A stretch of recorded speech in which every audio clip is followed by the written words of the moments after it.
Question. Who here has seen the 10 Commandments? Yeah, the 10 Commandments, Charlton Heston, let my people go. Right? The great old Hollywood biblical epic, right, from the 1950s. Right, you've heard of the phrase, bigger than Ben-Hur? Well, the 10 Commandments was the Ben-Hur before Ben-Hur, wasn't it? It absolutely was. It was big sets, big crowds, big costumes, many scenes filmed on location. And what about those special effects? Do you remember the special effects? The Red Sea going up and then coming crashing down upon the chariots. I mean, talk about CGI before CGI. But of course, perhaps nothing is perhaps more memorable than Charlton Heston's portrayal of Moses. I mean, if God was going to send anyone to Egypt to rescue his people, Charlton Heston was his man, right? Charlton Heston was his man. He was tall, he was strong, dignified, commanding, heroic. I mean, if I was Pharaoh and Charlton Heston came up to me and said, let my people go, I'd just go, take them. You win, not worth the fight. Fun fact, did you know that the 10 Commandments movie celebrates its 70th anniversary this year? 70th. I'm not going to ask who went and saw it in the cinemas, but 70 years. But while the 10 Commandments was a real spectacle at the time and is considered by many a true classic, the movie has just one little problem.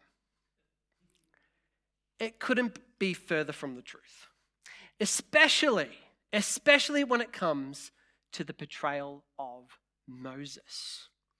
Hollywood Moses and Bible Moses are two very different Moseses. While Charlton Heston's Moses was strong and heroic, Bible Moses, at least at the beginning, was fearful, hesitant, and unsure. While Hollywood Moses was eloquent, Bible Moses felt insecure and inadequate. While Hollywood Moses was portrayed as extraordinary, almost born for the task at hand, Bible Moses was in so many ways ordinary and was only able to do the extraordinary because of the power and presence of God.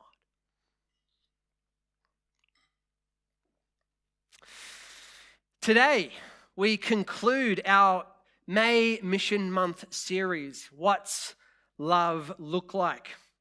We began by seeing that love looks like living as imitators, beloved children imitating the loving heart and ways of our Heavenly Father and His Son, Jesus.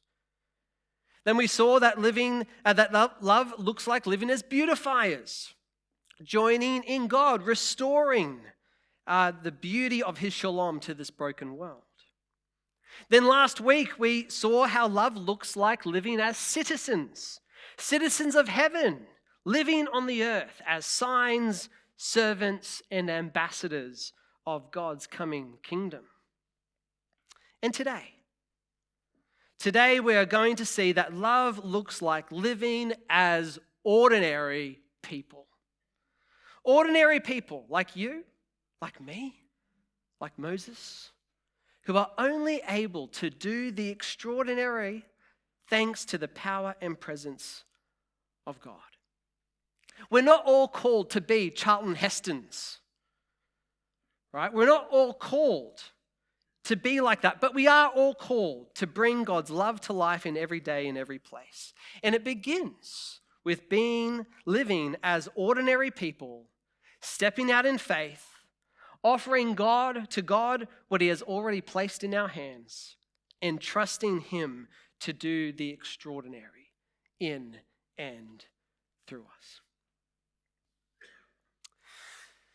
Now, the passage we're turning to is the account of God speaking to Moses through the burning bush. But before we go there, just allow me to share a little bit of the background. So God's people, the Hebrews, were enslaved in Egypt. They were oppressed, burdened, mistreated, crushed under the hand of Pharaoh. And in an attempt to slow down the growing Hebrew population, Pharaoh had ordered the murder of Hebrew infant boys. Moses, however, was spared when his mother placed him in a basket and sent him among the reeds in the Nile.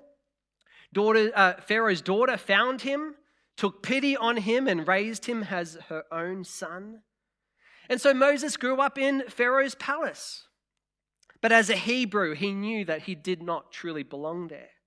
And one day, after seeing an Egyptian beating one of his own people, Moses struck the Egyptian down and killed him. When word got out, Moses fled Egypt in disgrace, and he ended up in Midian, hundreds of kilometers away, where he settled down, married, had a family, became a shepherd, and lived happily ever after. No, not quite. Not that last little bit. No. So when we meet Moses here in Exodus 3, he's no longer the young and ambitious prince of Egypt. When we meet him here, he is an old, probably tired shepherd in the wilderness, looking after his father-in-law's flock. All the while, God's people remained in captivity. But then God decides to do what only God can do, and he appears to Moses in a bush that burns while not being consumed. And what follows is a long, drawn-out conversation in Exodus chapters 3 and 4, where God calls Moses to return to Egypt and announce God's great rescue plan for his people. And Moses turns to God and says, Yeah, nah. Verse 7. Then the Lord said, I have surely seen the affliction of my people who are in Egypt and have heard their cry because of their taskmasters. I know their sufferings, and I have come down to deliver them out of the hand of the Egyptians and to bring them up out of that land to a good and broad land, a land flowing with milk and honey. Okay, so far so good. Right? God has heard and seen the sufferings of his people, and he has come down to rescue them. By this point, I can imagine Moses nodding along, thinking, good, it's about time someone does something about that situation over there. Now, if you wouldn't mind, I'm just going to get back to my sheep. But no. God continues in verse 10, Come, I will send you to Pharaoh. I will send you to Pharaoh that you may bring my people, the children of Israel, out of Egypt. Now again, I could only imagine Moses just blinking a few times before responding with, Come again? You want me to go and do what now? You want me to go back there to Pharaoh to rescue Israel? Perhaps you've mistaken me. I'm not Charlton Heston. No, Moses' actual response is found in verse 11. But Moses said to the Lord, Who am I that I should go to Pharaoh and bring the children of Israel out of Egypt? Who am I? Who am I? In one sense, that's a very fair question. I mean, Moses is no longer in Pharaoh's court. He no longer has access, perhaps if he ever did, to an army, no political influence. He was a shepherd. He was just a simple and humble shepherd out in the wilderness, and a shepherd not of his own sheep, of his father-in-law's sheep. Who am I? But notice God's answer. God does not say, Now Moses, don't talk like that. You're amazing. Believe in yourself. You can do it. No, God says in verse 12, But I will be with you. but I will be with you. God wasn't going to send Moses on his own. More to the point, God does not want to build Moses' confidence in Moses. He wants to build Moses' confidence in him. But Moses continues. His next objection is basically, okay, but who are you anyway? Verse 13, if I come to the people of Israel and say to them, the God of your fathers has sent me to you, and they ask me, what is his name? What shall I tell them? And God replies, verse 14, I am who I am. Say this to the people of Israel, I am has sent you. Now, we could spend a whole sermon just on that alone, honestly. We could spend a whole sermon just unpacking that one verse alone. But for now, what will have to suffice is that God is revealing himself as the eternal, self-existent, covenant-keeping God of his ancestors. The God who was, the God who is, the God who will be, the God who made promises to Abraham, Isaac, and Jacob, the God who has not forgotten the plight of his people, the God who is present, and the God who is faithful. I am has sent you. But Moses is still not finished. Now in chapter 4, verse 1, but behold, they will not believe me or listen to my voice. For they will say, the Lord did not appear to you. So basically now says, well, what if they don't listen to me? All right, what if they don't believe me? What if I go all the way back there to Egypt, stand in front of the people, and they say, nice story, Moses, nice story, burning bush, yay. And they just push Moses along. So God responds with a question, verse 2. What is that in your hand? Moses says, a staff. A staff. A stick, a big stick. Right? Wasn't given to him by God himself. Wasn't delivered from the heavens. Just an ordinary tool for an ordinary shepherd. The thing that he used to look after the sheep in the wilderness. And God says, throw it on the ground. And so Moses throws it down and it becomes a serpent. Moses runs away, which is exactly what I would have done in his situation. Then God tells him to pick it up by the tail and it becomes a staff again. But then Moses, he's still not convinced. Nice trick. He's still not convinced. Verse 10, but Moses said to the Lord, oh my Lord, I'm not eloquent, either in the past or since you have spoken to your servant, but I am slow of speech and of tongue. In other words, I'm no speaker. I talk to sheep all day.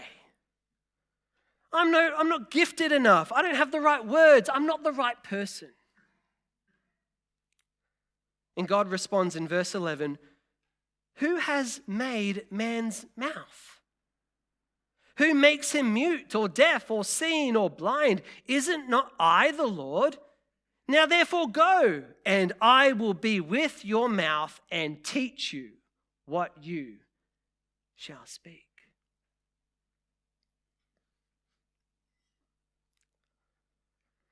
Do you see the pattern that is emerging here? Moses keeps pointing to Moses.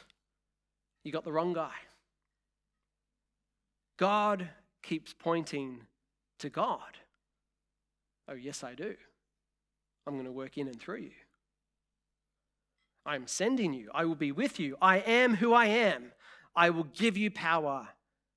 I will give you the right words. But is Moses satisfied? No, he says what he's wanted to say and basically what he has been saying all along throughout this exchange. Verse 13, it comes to the climax here. Oh, my Lord, please just send somebody else. Someone more confident, someone more impressive, someone more Charlton Heston-like. And interestingly enough, God agrees. Sort of. He sort of agrees. Not to replace Moses, he gives Moses his brother Aaron to speak for him, to go with Moses and to speak on Moses' behalf, on behalf of this ordinary, fearful, hesitant, insecure, reluctant, even at times downright resistant brother of his, who himself was sent by a compassionate, patient, powerful, faithful, and present God. Through this ordinary person, God wanted to do something quite extraordinary if he would only allow him to do it.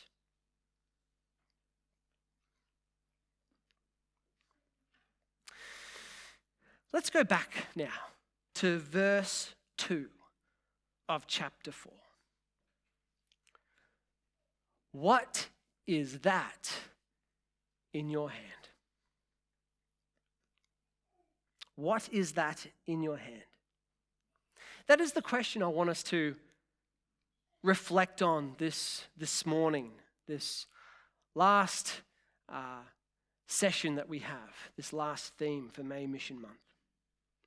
What is that in your hand? Notice what God did not ask Moses. He did not ask, what do you wish you had in your hand? No, simply what is in your hand? And Moses said, a staff.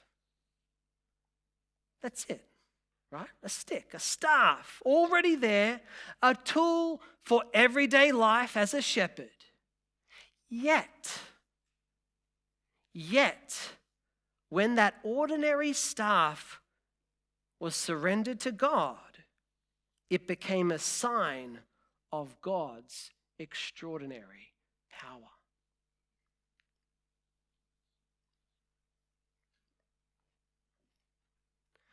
So, church, what's in your hand? Not what do you wish you had, not what does someone else have, not what you used to have, not what might you have one day. What has God already placed in your hand that he can work in and through for his extraordinary purposes? Maybe it's your home. Maybe it's your time. Maybe it's your work, your hospitality, your ability to listen, your story, your compassion, your finances, your musical gifts, your administrative skills, your love for youth and children, your ability to fix things, your ability to pray, your passion for justice, your burden for the lost, your relationships with neighbors, workmates, families, school families, the community. Maybe it is simply the ordinary place that you find yourself day in and day out. What's in your hand? Because so often we assume that for God to work in us, he first needs to give us something impressive. More knowledge, for example. More confidence, more time, more training, more money, more opportunity, more courage.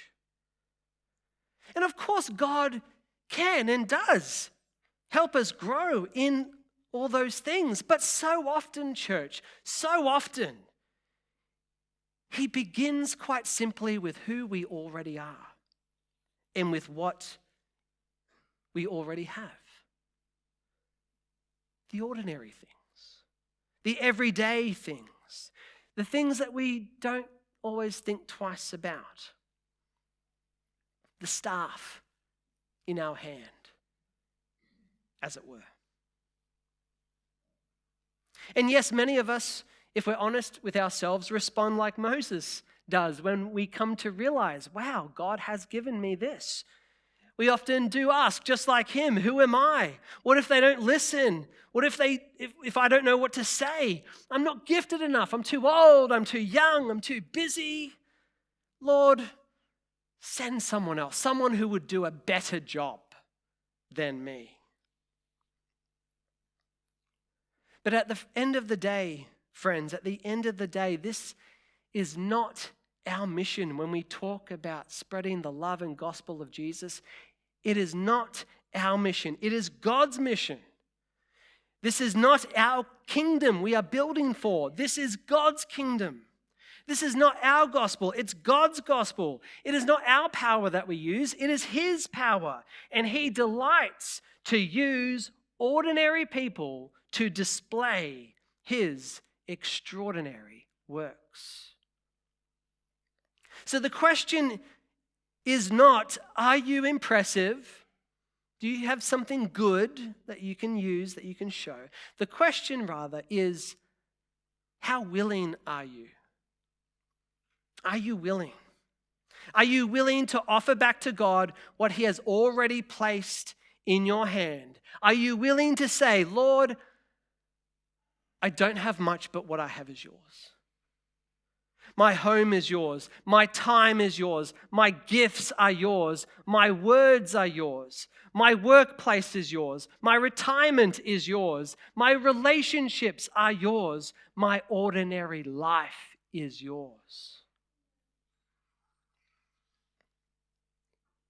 What has God laid on your heart? What stirs you? What burdens you? What gifts has He given you? What opportunities has He laid right before you?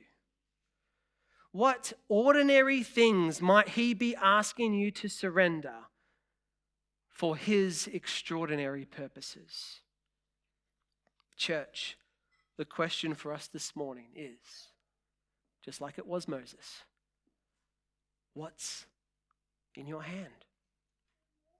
What's in your hand?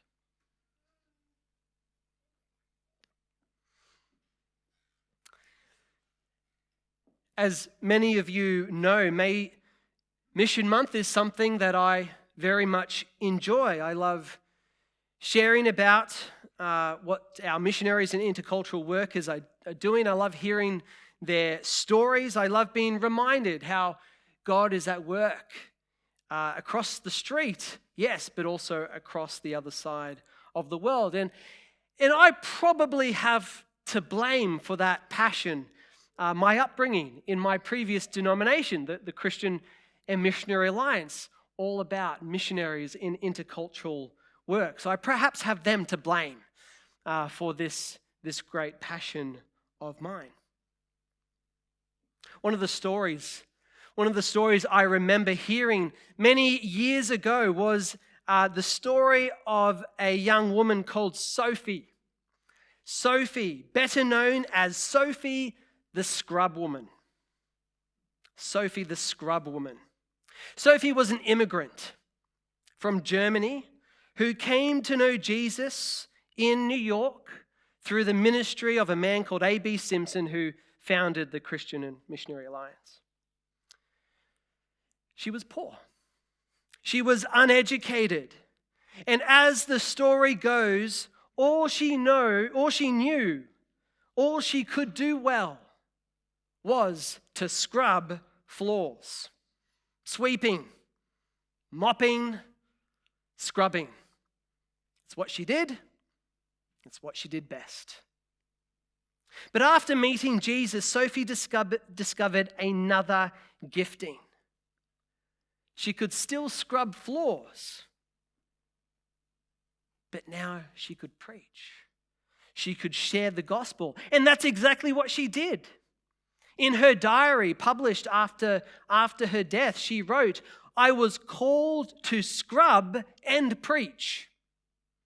She wrote, "I do good works so people want me, but if they have me, they must have my preaching also. I scrub as unto the Lord and preach in all the house." In other words, if Sophie came to your house and scrubbed your floors, you were also guaranteed to hear about Jesus, whether you asked for it or not. And the money that she earned scrubbing floors went straight to A.B. Simpson's vision for raising funds to send missionaries overseas in the late 19th century. Sophie loved Jesus and she wanted people across the world to know Christ. But she wasn't always content with scrubbing floors, believe it or not. She wasn't always content with scrubbing floors and telling people about Jesus where she was. She herself wanted to go and be a missionary, to go overseas and tell the people across the oceans about what Jesus has done for her. And as she later wrote, for 12 years she prayed. She wrote, "Oh Father, make me a foreign missionary. I want to go to foreign lands and preach." But then, as she tells the story in her diary, God began to press something upon her heart. "Sophie, where were you born?" she writes. "Germany." "Where are you now?" "America." "Well, aren't you already a foreign missionary?" And then God, as it were, opened her eyes to the nations already around her. The family above her, the people on the street, the Swedes, the Germans, the Italians, the Chinese, the poor, the sick, the homeless, the broken, the people right there in New York City. Sophie realized that God had already placed her among the nations. She did not need to travel thousands of kilometers to be living on mission. The mission field was right around her. But Sophie continued to participate in global mission. She gave what she could. She supported workers. She helped send others. In fact, she once said that by giving to support mission, it was as if it was her herself in Japan and in South America and in New York all at the same time. Like as though she wrote, "I have triplets."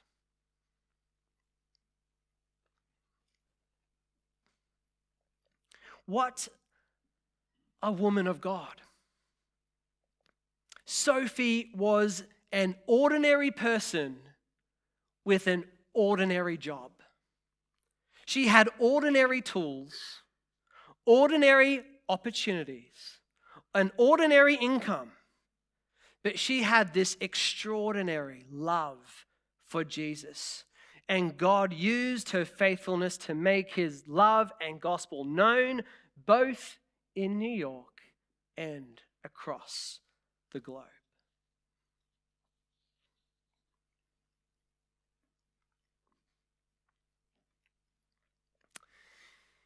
In Moses' hand, it was a staff. In Sophie's hand, it was a mop. Both used to display God's power. Ordinary things, ordinary tools, ordinary people, but when placed in God's hands, used for God's purposes, surrendered to God's mission,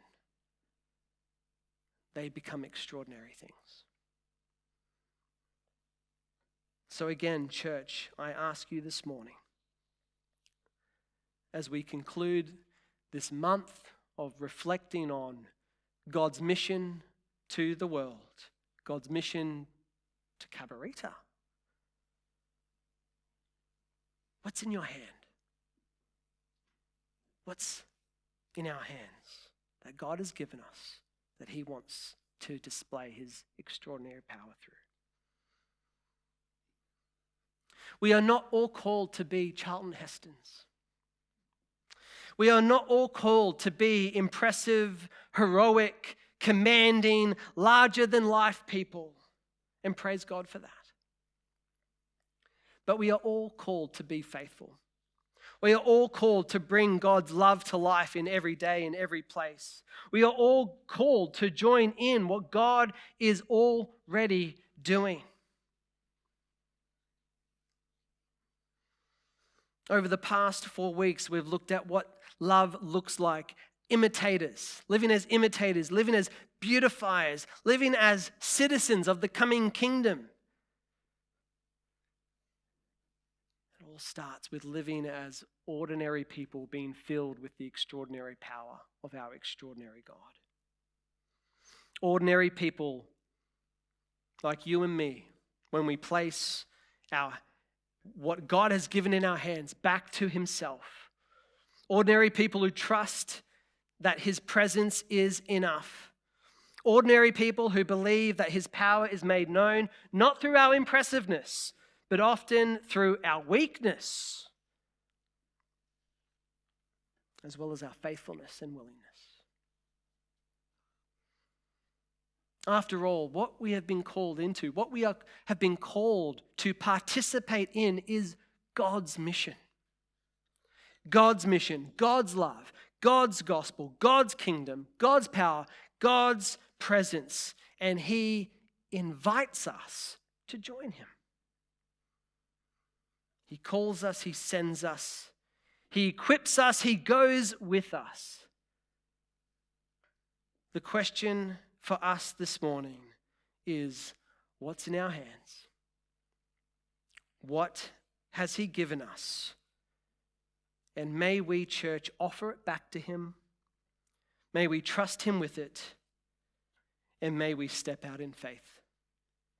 And may God use ordinary people like us to do extraordinary things for his glory.